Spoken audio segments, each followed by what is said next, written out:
at Miami Community Newspapers. My name is Brittnie Bassant, President and CEO for Chambers Ath. Today I have with me Mark from CareMax. He is the Chief Administrative Officer with CareMax. Hi, Mark. Hello, hello. Thank you so much for joining us. Thank you for having me. Okay, so we're going to get right into it. I want to learn everything there is to know about you. Wow. Tell me about your personal and professional journey. Walk me through kind of like where you were born, where did you grow up, how did you end up in South Florida if you're not originally from here. And I always tell my guests to throw in a fun fact.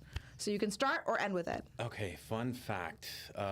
Fun fact is I can actually juggle pretty well. You can juggle? I can juggle. Now, I don't How want to did we set not know expectations this? too high, and I'm hopeful there isn't anything I can juggle. I was about to say, can we juggle these little tiny things?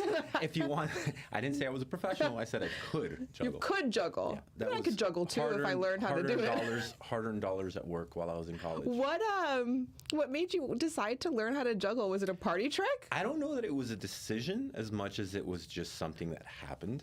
So you were just like really fidgety with things one day, and basically, then it you just added more things Listen, into the mix. In college, you tend to have a lot more free time than you have the rest of your life, probably. So it was one of those things I picked up. Oh my goodness, I love that. Okay, so fun fact: Martin knows how to juggle. A little bit. Next, I'm going to find something for you to juggle. Except that now, every time I juggle, my kids are like, circus. I'm like, I'm not the clown, though. But whatever. It's fine. It's fine. That's fine. I'm sure it keeps them entertained. All in good fun. Yes, all in good fun. Absolutely. Okay, so walk me through your personal profession. Were you born here? Did you grow up in South Florida? Born and raised in Miami. Okay. Exile story of typical South Floridian, Miami native. Parents exiled from Cuba as young kids. Moved around quite a bit and ended up settling in Miami. And myself and my siblings, I'm one of 4 brothers. We were all born and raised here. All boys? All boys. Oh my God, your mom, she was outnumbered. She has been outnumbered her entire life. Aww. Yes, but my mom is a force to be reckoned with. So she marshaled us pretty strictly for most of our lives. Yeah, a strong woman makes strong men. So strong woman, absolutely. Yes. So born and raised here. I went to school just southwest of where we are, or actually just west of where we are. So I went to Belen Jesuit for a good chunk of my life, and went to University of Florida. Did my undergrad, came back, ended up going to grad school here in Miami, University of Miami, and then ended up taking on my professional kind of trajectory. And so what did you study in college? I studied business administration, which basically means I had no idea what I wanted to do. Very broad. What I wanted to do. I knew I wanted to be in business. I knew that, growing up as a kid, I really emulated and thought a lot about the big corporate leaders of the time, the Jack Welches of the world, and then thinking about the corporate titans that helped build America and make it as successful a country as it is. And that's kind of what I aspired to be, but I had no idea what industry and no idea what role. It was wide open. So that didn't help. Such a general degree. Now in retrospect, it very much helped because it allowed me to kind of explore and learn and grow and decide on ultimately the path I was going to go Absolutely. If I could go back to college, and do it all over again, I would do a business degree because it's so broad and it can be applied to just about anything. I'll tell you, so many options. I spent a lot of time jealous that I didn't have a set specific academic trajectory. Oh my goodness. I wasn't going into accounting and becoming an accounnt. I wasn't going to law school and becoming a lawyer. I wasn't going to med school and becoming a doctor. I wasn't going to engineering school and becoming an engineer. Because you'd start with an end in mind and you'd work towards that. This was very different. But again, it allowed me to kind of create certain versatility within the business world that I wouldn't have been able to create had I not gone down that path. And what'd you get your master's in? Was it also business? International business. Okay, perfect. So then we did business all throughout your college career. Mm-hmm. What was your first job out of college, or where did you land? Yeah, so I was in the financial services industry. So I was with Regions Bank, and then I moved over to the brokerage side. Okay. Financial services, the wealth management world is really where I thought I wanted to be. And I think like a lot of people who are in school trying to figure it out, coming out of school, I used to talk with my dad a lot about how him as a kid, he didn't have many options, right? They came here, they didn't have a lot when they came here, they had to start over. And so whatever path was up, that's the path they went down, and they just stayed at it, and they worked at it for years and years and years, and then they retired, and that's their life. I was the beneficiary of all their hard work, both of my parents, my grandparents. And as a consequence of that, I had a whole host of opportunities, and I was blessed with that. But that also created a lot of questions, a lot of pressure. I felt a sense of responsibility to maximize the opportunity that I was being afforded, that my parents and grandparents worked so hard to give me. So I had to get it perfect, and I had to get it right. And now that's a lot of pressure for an 18-year-old or a 22-year-old. Oh my gosh! And that never stopped, right? A 25-year-old and 28-year-old and 30-year-old. It very much, I think, in part defines me and who I am. Again, wanting to be the very best and make my parents, grandparents, the legacy that I leave behind is their legacy, and I want to make sure that I uphold that to the fullest extent that I can. So, anyways, that's kind of where such a profound answer to that question. Yeah, but it's deep, and I love that. That's really like letting us in and understanding kind of how you've built your career. So, how'd you go from wealth management to CareMax? So I often joke about how if you looked at my career trajectory, it's not linear. Right. Because I went in multiple different industries, and it's still not linear. And now, in retrospect, looking back, it all kind of comes together. So I went from wealth management to strategic marketing to logistics. I worked at FedEx Latin America corporate office, doing engineering work, which was completely different from anything that I had done. I was on the business side, but I was within an engineering department. So most of my colleagues were engineers, and I talk about how it was a formidable experience in my career because it exposed me to a whole new facet of business that I wasn't technically trained in, I wasn't proficient in, and I had to learn and learn quickly. And in doing that, it didn't only open a whole new world for me as far as aptitude, but also confidence. I could step into a role not really knowing anything about it in a business I didn't really know anything about, and thrive and contribute and become a part of. And so from there, as the natural course of life takes you, I went from logistics to healthcare, which again, it's not linear. Right.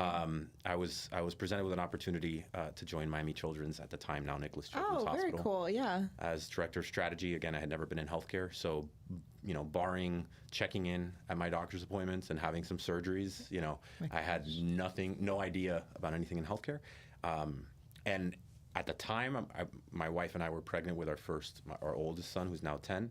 And it was the first time where business aligned with something very personal to me, which was my child. I was in healthcare, and I was in pediatric healthcare, and I was about to be a father. And so I was in and around a hospital where you're seeing the best that humanity has to offer in research and technology and treatment, and families coming together, and you saw the worst that the world has to offer in kids that are dealing with these, unforgiving illnesses. And that awakened a different kind of passion, which was, I love business, and I love scaling business and creating value and optimizing value. If I could do that and align it with something that I'm really passionate about, like my kids or pediatric kids in general, right. or now adults, seniors, which is the other end of the spectrum, yes, that I'm focused on. That resonates with me, so I was hooked in that. I've been in healthcare ever since. That's incredible, and there is something, because you said that your trajectory and your path has never really been linear, and there is something to be said about going down that linear road. But then I'm a big believer in kind of getting your hands dirty in a couple of different areas, because it gives you a more comprehensive way of kind of, viewing the world, and also in a leadership role, and being able to manage and being able to understand all of those roles. I think it makes a little bit, I have the same experience with chamber, like how does one become the president of a chamber of commerce, and that's another story for another day. I'd love to hear it. But I have that, where I had experience in the nonprofit world, I had experience in the corporate world, I had experience working for the government, working for an elected official, and bringing all of those together cohesively to be able to take on a bigger role of managing multiple things. Yep.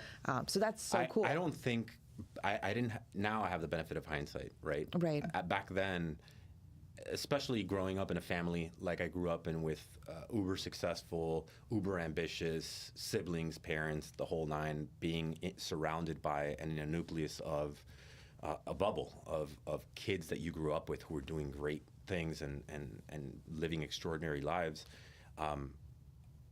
not knowing the next step was, and then making moves that didn't seem to make sense. It was counterintuitive to anything that I was taught, which was stick to a path, plan, go down that path plan. and stick with it. And to anyone on the outside, it looked like I was jumping around.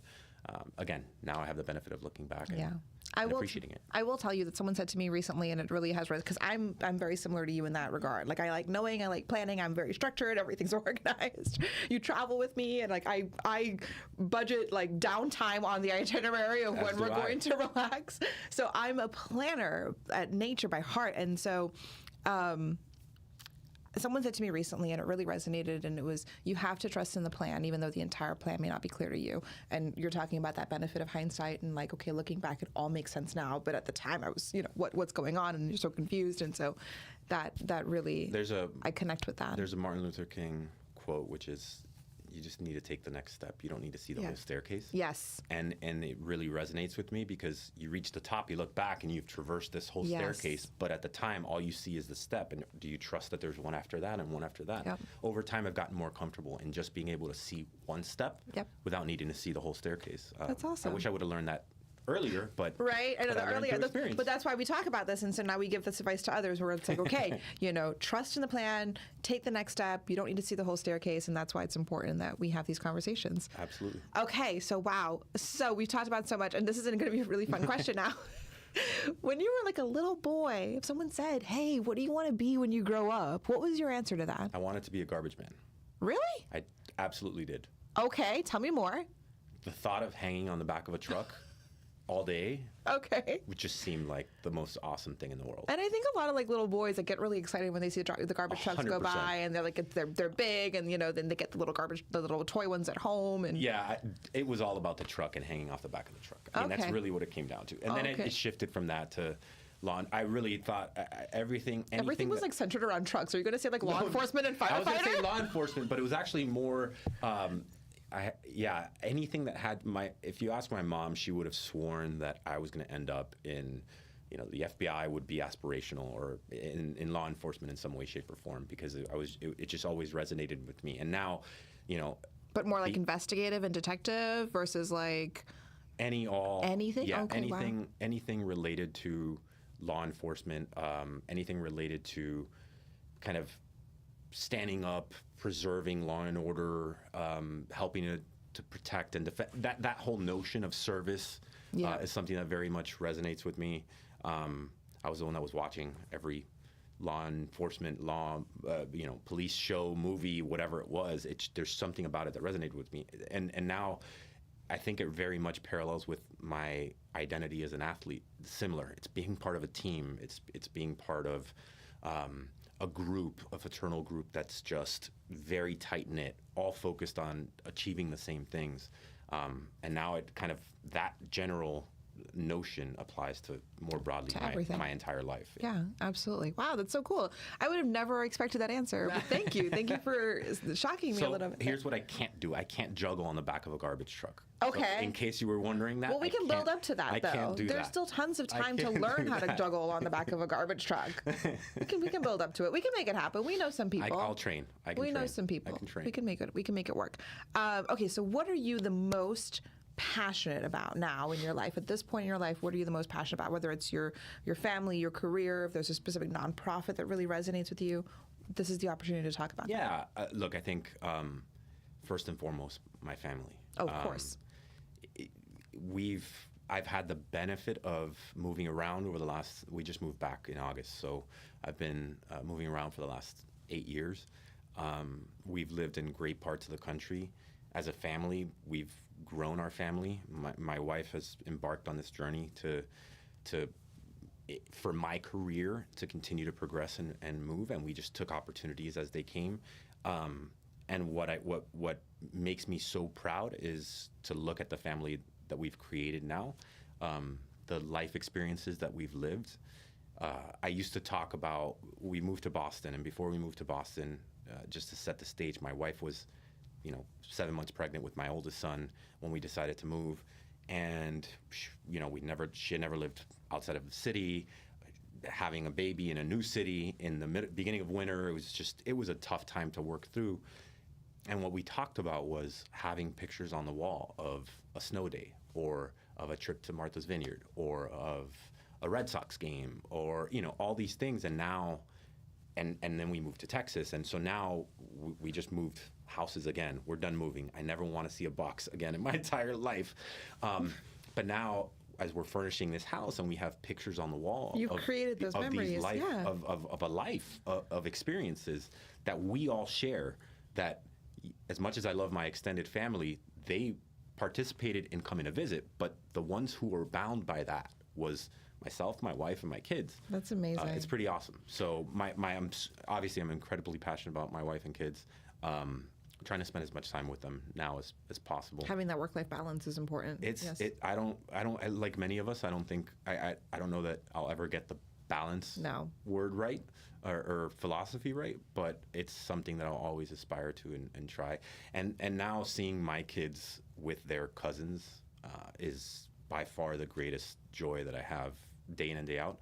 Every day it's, when are we seeing, and we both come from big families, my wife and I, so having our kids, my nieces were yesterday at the house. When I got to the house, I didn't know. I landed back in the airport, and it's you that go kind home of and you have a huge family, and there's just like laughter and love, and kids and are running around all the time. Yeah. It's a lot of fun. And that's kind of like, that's why you do what you do, right? That's why you work so hard, and that's why you've done everything that you do, is so that you can be able to enjoy like what really makes life worth living, and what's important is that family and that atmosphere that you can create, that you can come back, you can land from the airport, go home, and you have this huge family waiting for you, and there's laughter and happiness and joy resonating throughout the household. It's I think all amazing. You're missing is probably a pet.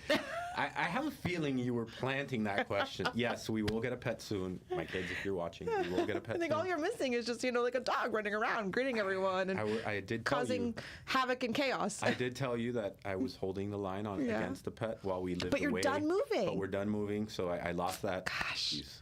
Kind of like fell right in there. Fell right in line. It just falls perfectly in line. Thank you for that. I appreciate it. My kids appreciate it more. But it's true. I mean, just think about it. That just completes that beautiful picture, which I think is so important. Yeah, it is. And I'm, secondarily, really passionate about the work we do. Obviously, moving from pediatric healthcare to now more of the senior focused space.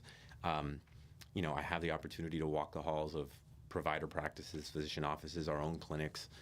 Whether it's in Miami, Orlando, Tampa, Space Coast, so anywhere up in Melbourne, up to Titusville, or anywhere in the country. I was in Ohio a few weeks ago. I was in Arizona last week. I was just in Houston yesterday.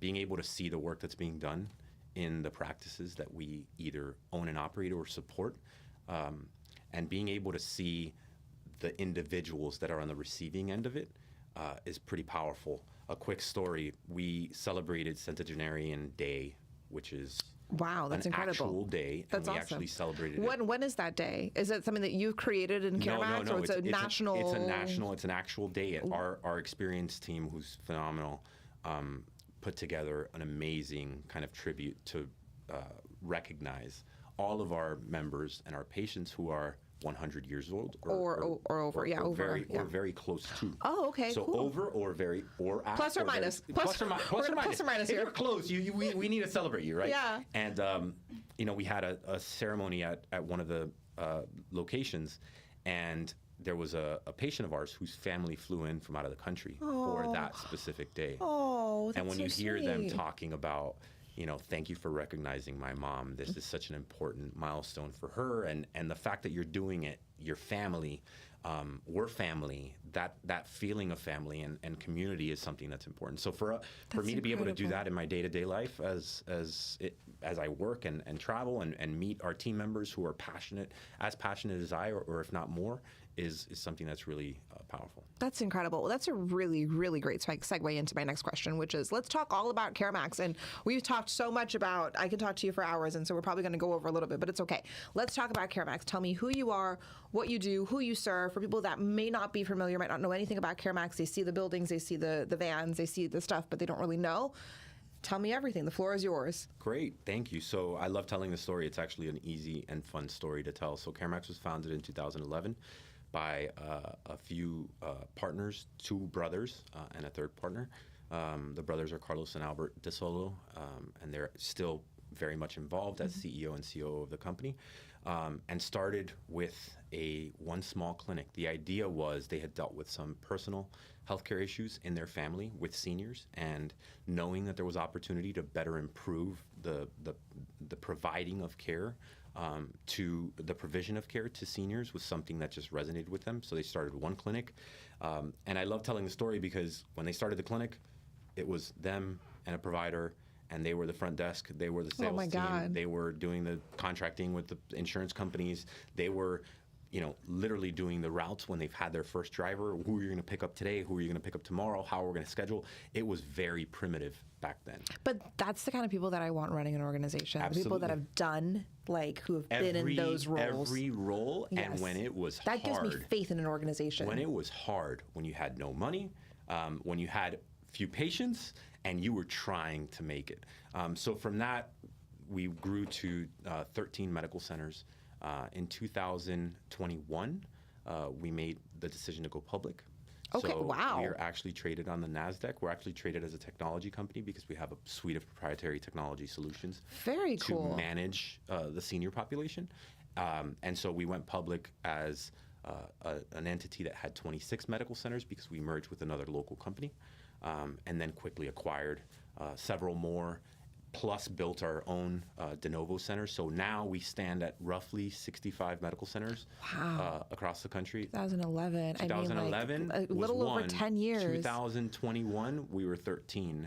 Wow. And now we're at 65 medical centers. And in addition to that, we actually just closed the transaction. And this is life coming full circle. My old company had it's a Steward Healthcare. It's a hospital company that has a big book of business, Medicare seniors that they manage. We just acquired that book of business, so now we are their exclusive Medicare management services organization. We support. Wow. So we now manage 240,000+ Medicare lives, and we support provider practices across 10 states. So we have both our employed medical centers. You see our vans out there. If you live in Florida, we have about 50 medical centers across the state. We pick up our patients. Our patients go in. They have access to a social worker who will get them qualified for additional benefits that they may have access to that they don't even know they had access to. Typical medical center, they'll have our primary care physicians who are seeing our members. You'll have our specialists coming in. It truly is a one-stop shop. The word patient, full service suite. The term patient-centered medical home was a term that was used a lot. And it was more theoretical and checking some boxes to qualify for that designation. We are a true patient-centered medical home. You come in, you have dental care, optical. We have PT and OT, so physical therapy and occupational therapy is offered on site. Labs, you name it, imaging, we can do it all in-house. And the best part of it all is the wellness area. And so the wellness area is an area that's designated where we actually have Zumba classes, we have dietitian classes, we host a senior prom.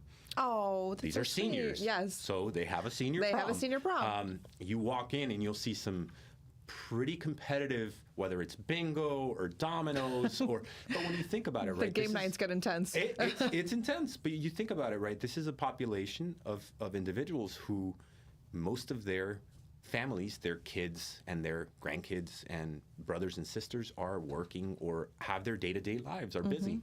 And so these are seniors who tend to be relegated and confined to their home setting without much stimulation, without much activity. So our focus outside of the medical health care and the provision of care that we provide is really providing them with something that gets them inspired, that gets them motivated. In Orlando, I always talk about these sisters because it's impressive. We have two sisters that go to one of our medical centers. They travel about 45 minutes each way because they love that specific center, and they go multiple times a week.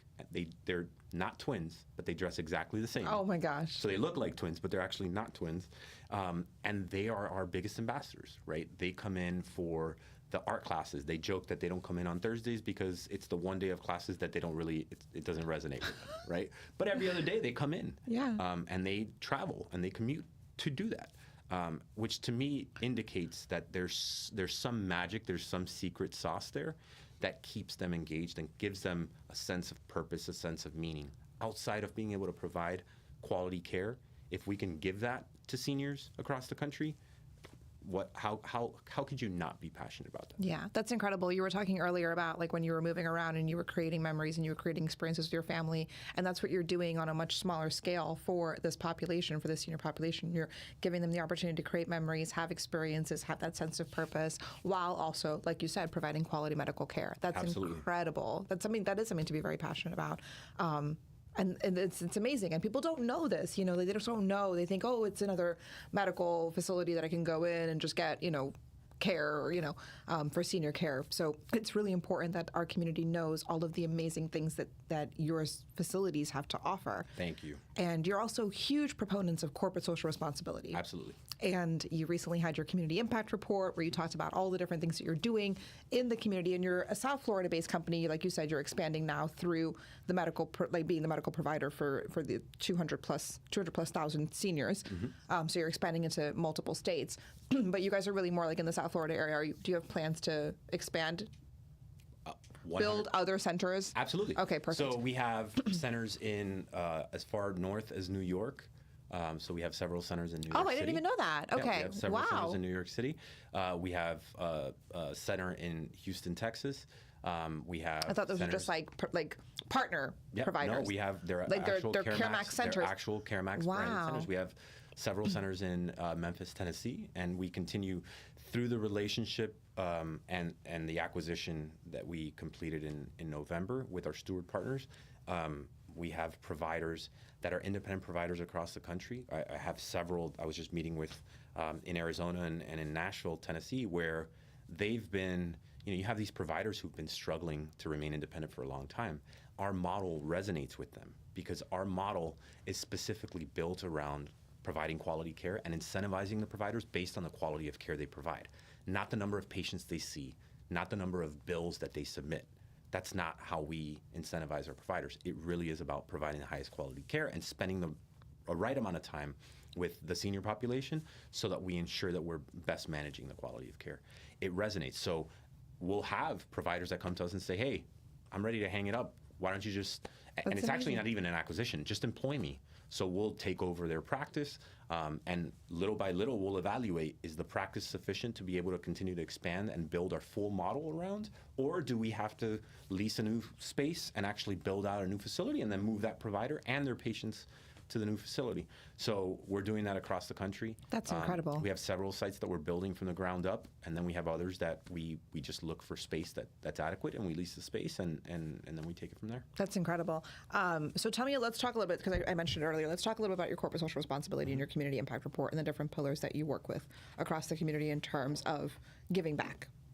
Yeah, so look, I think it's hard for us to be true stewards of the community without being as involved as we should be, right? So, we have a great team who's focused on how can we have the greatest impact on the communities that we serve, and how could we extend ourselves into the community so that our members know that we are, our patients know that, and frankly, our team members know that we are true community partners. So, there's a lot of work that we do. Obviously, living in South Florida, everything related to disaster relief is incredibly important because we're now in hurricane season, and unfortunately, we tend to, everyone's taking a breath, right? Yeah. And we tend to have to deal in times where, it may be like last year, right? We had parts of the state of Florida where we don't physically have a presence that were hit by the storms. That doesn't mean that we don't try to stand up an have a operation responsibility and to try go help. in there. So yeah. we had a fleet of vehicles, we had donations that we pulled together from local partners to be able to donate and actually transport them to the communities that are hit. And get them out there, because that's the Get biggest them out part, right? Everyone does these donation collections, and then how do we get the supplies to people that really need it? So that's where. And that's, you want to contribute positively to the distribution of the goods. You don't want to contribute to the backlog. Exactly. Which there's always a bottleneck, right? How quickly can we get it out? So, it's working on from that perspective on those type of initiatives, and then also working with community partners, with the local municipalities and the governments, with the local health fairs. We want to get out there to the venues where we know our members and our seniors tend to spend time, right. Whether it's food halls or senior centers or whatever the case may be, to host health fairs, to be able to talk to them about how they can better take care of themselves. What are some of the things that are available to them in their community that they may not know? And then how can we help them on their healthcare journey? So I think, from a CareMax perspective, there's always room for us to continue to improve how involved and engaged we are, and we'll continue to do that with every passing day. I hope that as we continue to expand nationally, our impact becomes exponentially more. And that's really the desire for our entire team. And I believe that it will, because, I mean, again, when you look at, how the organization was founded and how it's grown organically and giving back to the community, I think that that's part of the core values of CareMax. And so that's what makes it special, and that's what makes it different and unique. I mean, there's a lot of things that makes it different and unique, but that's what really makes it special for our community. I think a lot of us who, work at CareMax and work in this field feel a sense of responsibility and are very much one of the business kind of facets that really speaks to me is the whole notion of service. We're all service oriented. We're all service minded. We all want to serve. This is just the way we've chosen to go about doing it. And so the community aspect component, the community impact component that's separate from the business, very much still appeals to us. Yeah. And it makes us want to dig in and be engaged and a part of every community we serve. That's incredible. That's incredible to know that there's companies out there that are doing that. We are out of time, but we're going to keep talking, and I'm just going to signal my producer. We're going to keep talking just a little bit because I have a couple more things. I'll try to slow down. No. This is perfect. This is great when you have such great natural organic conversation that makes people want to keep, I want to keep talking to you. I want to keep listening. I want to keep hearing everything that you need to tell me about CareMax. Is there anything else about the organization that we haven't talked about or we haven't touched on that you want to make sure that we get out there? I would just reemphasize the heart and soul. And it's funny, our tagline, if you will, is health with heart. And it doesn't only speak to the healthcare component and the clinical component. We have incredibly passionate team members across the entire organization. Yeah. And I'd be remiss if I didn't take a moment to thank each and every one of you for everything you do day in and day out. We take pride in what we do. We have team members. We have a center administrator in Central Florida who we had a member come in, a patient come in for wound care and didn't have shoes. And imagine dealing with open wounds is incredibly painful. And our center administrator literally took his shoes off to give it to the member. It's that kind of experience that makes me so incredibly proud of the team that we have. So again, thank you all for what you do. I'm inspired every day by it, and I hope to continue to be here for a long, long time. That's a beautiful, beautiful sentiment. Thank you for saying that. We're going to wrap it up. The last thing that I always ask my guests is, what is your personal philosophy? What are the words that you live by every single day? That's how we're going to close out our show today. So I don't know that it's as much a philosophy as it is kind of my motto, if you will, which is relentless pursuit for excellence. That was why we started this whole thing. It's if there's one word that I identify with more than any other, it's relentlessness. It's not taking your foot off the gas and pushing through any of the challenges and barriers, and it's the pursuit for excellence. And that never changes. There's no end to that. There is no excellence. You just you keep raising the bar and raising the bar and raising the bar. Yeah. So for me, it's my biggest competition, and I'm uber competitive, is with myself. It's not with anyone else. I don't care what the competition is doing. I don't care what anyone else is doing. I know what I can do. I know that I can do more. And pushing myself to do more and trying to have that bleed across the organization with the people that I come into contact with daily. I know you can do more. We can do more together. Let's do it. To me, that gets me up every day. That gets me up. I know I could do more. I know I could wake up earlier. I know I can stay up later. And I think for me, that relentless pursuit is something that I hope stays with me for a long, long time. That's a great way to end it, I think, and it's probably not what everyone wants to hear on a Friday morning, but relentless pursuit of excellence. Except for Fridays, you get a little bit of break on Fridays. I remember once when I was very young, someone said to me, "You are not what you think you are, but what you think you are. Excellence then is not an act, but a habit." And so relentless pursuit of excellence is definitely a great way to live your life. It's a great personal philosophy or a motto to have on a daily basis. So thank you so much, Mark.